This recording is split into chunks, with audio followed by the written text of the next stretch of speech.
अब सील रोज क्या होती है एज अ बिगिनर आपको शायद पता नहीं होगा। अब देखो, आप लोगों ने सिंगल आर्म डंबल रोज तो लगाई होगी या लगाते हुए देखा होगा किसी को।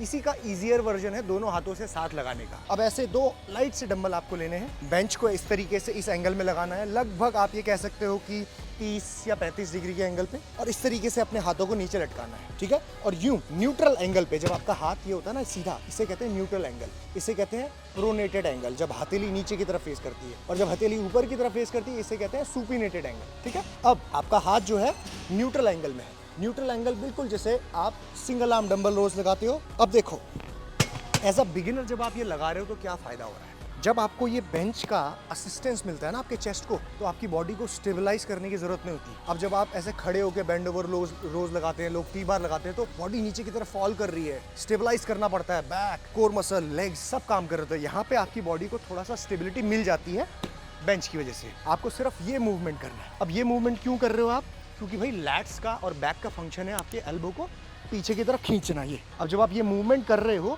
तो आपके लैट्स भी काम कर रहे हैं, बैक भी काम कर रहा है पूरी तरीके से, तो इसीलिए हम ये कर रहे हैं। इसके टोटल आप 3 सेट लगाएंगे, यानी कि 3 working set, 1 warm up set आप ले सकते हो, और रेपिटेशन रेंज रहेगी 12 से 15। एज अ बिगिनर आपकी रेपिटेशन रेंज हमेशा यही रहनी चाहिए, क्योंकि आपको मूवमेंट को अभी समझना है।